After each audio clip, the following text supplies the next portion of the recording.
atong pangutanon si Mayor Nestor Archival kabahin aning dili listahan atong pangutanon ni kabahin aning special body nga gihimo pag-monitor kay pati naman kabihag yung kataas sa presyo sa kuan. Doon na ba kayo nadakpan no? O doon na ba ni nasumbong nga to nga nagpahimos ng mga negosyante kung pataka lang o taas sa ilang presyo. Mayor, may buntag. Ay buntag ko ka, may buntag sa nagpaminaw sa inspeksyonan. Mayor, doon na naman kani imong special body or task force nga gihimo pag-monitor sa mga presyo gikaslana ngadto sa mga nanag-unang palaliton. Yes, Kanus aman ni nagsugod sila og operate?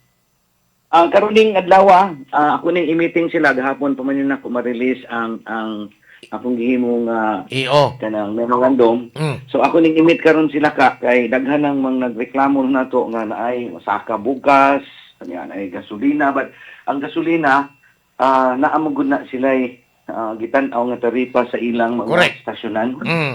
So mo na nga ako pa nang gilingkuran ni nako karon adlaw para makaibaw tag unsay direksyon. Mayor, ang LGU doon na ba'y ang imong pagagamahanan diya, assuming nga doon ay madakpan, doon na ba na authority to penalize sa mga kuan on sa may posibleng silot ni ini kantong mga ari lang ta mo tandog aring sa Department of Energy nga side kay gasolina mm crudo, but sa mga mapahimoslanong mga negosyante nga nagpatuyang lang kana mga basic ayo nga commodities.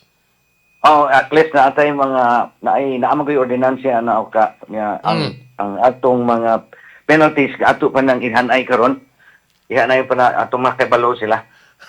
So mo na padung pa ko dito. Na siya penalty ka. Naguna-una gid minimum pahibaw kay yawat na lang wain tayo mo pahimos gid mayor sa tinuod lang kay murag nindot ning imong gihimo pagkakaron kay kani ang mga tao mo reklamo bisag ako kay kanang mamalit bitaw ta nga murag sobra na kaayo ka mahal di naman pud makiangayon nga ipasangil na lang pud tanan ngadto sa product bisag locally produced nga mga produkto ba ipasangil na lang but as to kanini karon asa man mga merkado publiko ra ba included na may mga pribadong merkado din is Dakbayan Sugbo apilon ba nila sa monitoring? Tanan naay makitan especially kung naay magreklamo. Ako lang parehas sa katong OFW na mga concerns, magbutang lang kung kanang murag number nga asa makareklamo ka. I see. So anytime sila makareklamo o kinsa may mo action during night time kay ang carbon is 24 oras ng operation diha sa pag yes na market ka butang gyapon tag possible 24 hours ako na ning i-set up karong adlaw kay hapon pa man nato na umol so karong hapon makabantay kay bawo na tagaan ka na kog information kung unsay mga palisiya unsa kinsay makontak unsang orasa para atong tagaan og kanang kasulbaran ang kanang mga reklamo sa mga katawhan. Arang-arang. Mayor, di apay akong concern mo tulo ni kabuok kaduha ani ang OFW. Naamang gyud mga taga Cebu City nga tuas karon except sa ubang nasod pero kasagaran tuas Middle East. Naa na bay pundo ang city government ani gawa sa DMW ug ubang mga national government agencies nga matabang ang Cebu City government pinagi nimo. Sa pagkakaroon ka, naamantay ka ng DMDP office, naay atong giandam nga murag dili kay na dako nga kanang cash for work in coordination sa DOL, no? Unay usa sa mga gitan-aw nato. The second thing ang pinakadako karon is naan sila ni tawag na ganahan mo lagi mauli pero tungod lagi kay wa sila means tuwa pa sila dito. Nag-coordinate mi karon sa kanang OWA, no? Kanang department sa kanang nagtan-aw sa mga overseas workers.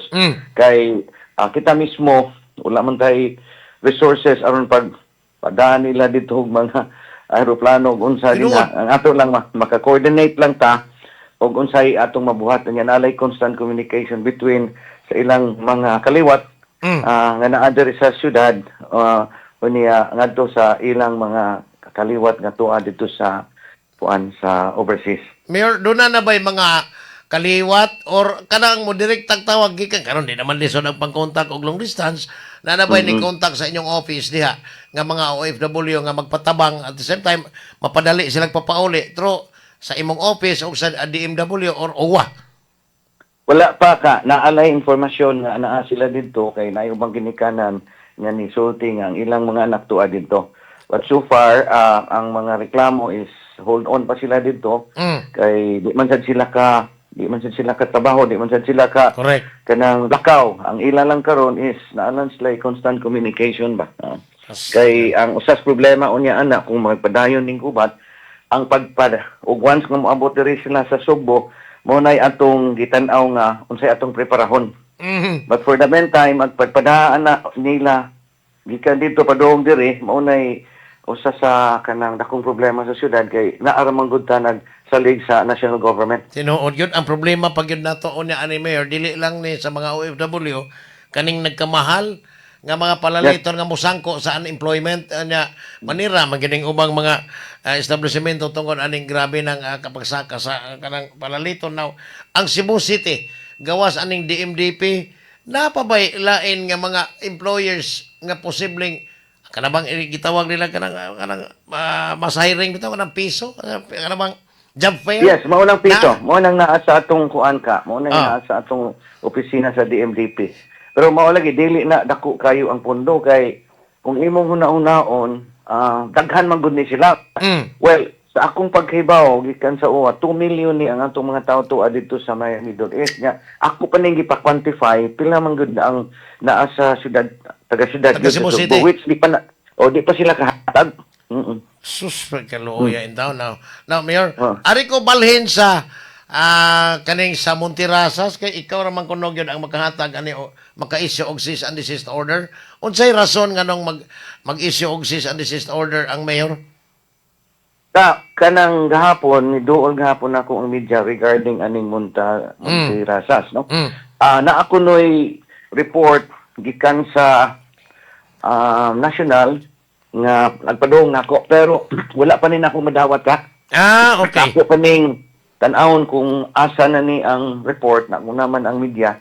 Pero ako silang giingnan so far wala man ko kadawat og unsay gisulti sa marag investigasyon. Pero unsay basis, Mayor, kanang mag-agad ka ba sa DNR in issuing sa cease and desist order if ever? Yes, that's correct. Kay sa unang mga panahon dili pa ako mayor na naman ni sila yung mga murag kanang permits, no? Pero karon na ay bag-ong report kung sana nga report ako pa nang tanawon ka. Ari ko last na lang kay Philip nga kaning orasa pertinang daghanang nagkuwat mo last na lang. Unsay update ari binaliw posible ba ano sa man ni posibleng ma-reopen?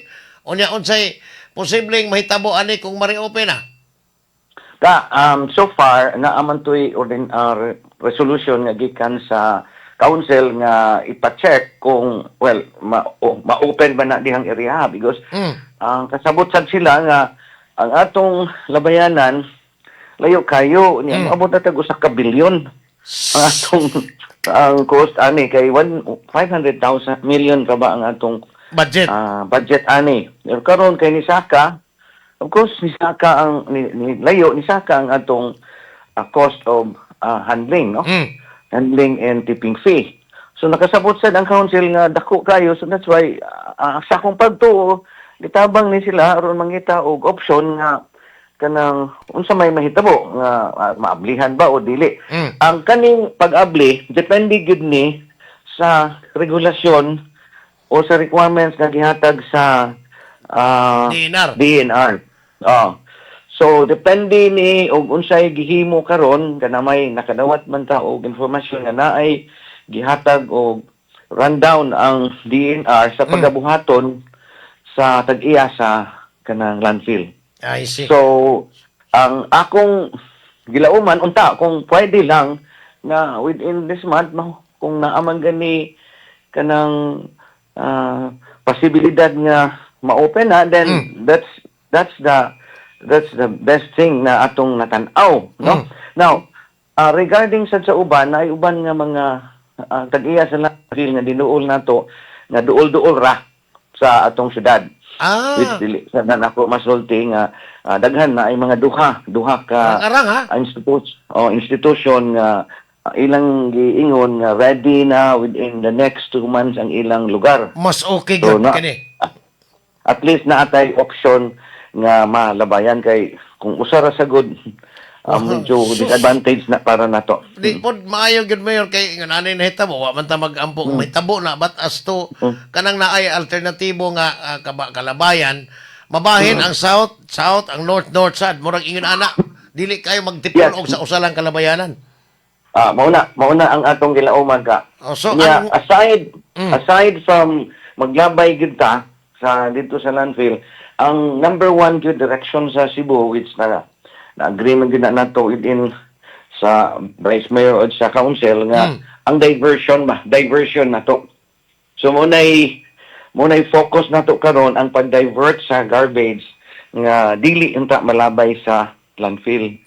Unang atong muna na once nga ma-solve na ng problema nato sa SRP unya makakuha na tag lugar nga makalabay ang atong focus na sad unya mao kaning pag-divert gyud sa kanang mga malata o di malata para ang katong malata ato tong gamiton. Yes, Dugay na kay tang naghandom. mas Dugay nindot na og kay tang kanang naghandom. segregated gyud mayor kay una makatipid unya kinahanglan tag mga abono nga kanang organic dili na kinahanglan tag magsige tag pamalit anang commercial kanang petroleum based fertilizers.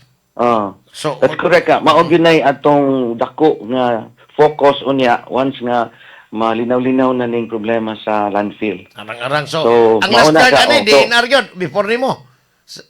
Yes. So sila mo nagunit sa katapusang bara before nimo moabot ang kanina ang ilahang mga compliance sa ilang mga proponent ani. Yes, that's correct. So naglaom ta ni ka. Nya karon ang lain na sad natong gipangitaang og alivio kaning mga drivers nga nagpingit, no? So karong hapon makig-meeting ko sa mga drivers nga kanang unsay mga sentimento nila kay of course nagsaka na, no? So nagsugo ko sa atong staff nga magaglingkod ta sa mga different organisasyon sa mga driver para makuha nato ang ilang sentimento. Mayor, by the way, atong sang gabi diha ako sa may Colon area, kana bitong Dan Leon Kilid anang Cebu Eastern College og ang kanang Colon tungod gyud sa Happy Mart ug daway ngadto sa may unahan. Pirting daghanang pasahero nya kuwang modernized jeepney katong traditional PUJ. Tungod kay matud pa nila wa kayo mamiyahe. So, unsay posibleng makitaan anis mga tao na? No? Posible bang ang city government buses makahakot ani ito? Yes, so good. So good karong gabi ka ako nang isulti na ini mo. Butang na tao katong buses sa north ug sa south ka nga mo'y makatabang sa mga commuters nga makasakay sila, no? Makasakay for free during the time kanang Peak hour. rush hours ba? Kaya No, ano, peak hours. why na miyahe, Mayor? Una, maalkansi man daw in town ato mga PUJ drivers. Yes, Tungod sa yes. kamahal. Nakasabot ko ka. Oh. Nakasabot ko. So, magbutang ko sa akong page niya nga itong mga drivers, akong mga different organizations, kung maka-join sila sa 9th floor, karong alas 4 sa hapon. Mas okay. O, dili lang alas 4 ka, kay ting kuha na ba na. Ting drive, kung naa 2 o'clock siguro. So kami Okay. nag-monitor kay Armo sa mahatag ngadto sa publiko. Ang Yes, update yes. ni mo nya, Mayor, ha? Yes, murag na-desire ni namo gahapon nga mag-meeting ta sa mga kadagkuan sa mga drivers, no? Unsay ilang mga sentimento para makuha nato og unsay ilang sa ilang mga sentimento ba I see. regarding ano. So, Mayor, salamat sa update sa time pero kami mo update nimo unya or sa imong page or sa Cebu City News unyang Yeah, hapon or even ugma mapahibaw po na mo sa Yeah. publiko. Salamat Karon nimo, Mayor. 1:30 sa 9th floor. Sige. Salamat, Mayor. Maayong hapon ni amay buntag nimo. Ang buntag. Si Mayor Mr. Archibald sa Cebu City Government, Cebu City, ang Cebu City Mayor, murag importante, tinoon, nga, kanay, pihag yung pasahero, lagi luuya. What if mag-uwan? O niya, tinaghanap mo, yung mga kanang lima, katos unom ka mga modernized jeepney, minibus, may tawag ka na, di matabang ka naghanoy. Perting yung pagkataas sa linya. Kanang dapat sa may sisi, naghanap ba kayong langgam sa iyaw, maghuot na lang mga wire ba? Nayuban mo kalit hanggang sus na itahan na intaw sa luuyan. Papagay panihapon, o niya na itahan pa ka itong sayaw. Animaho na kang, kuhan,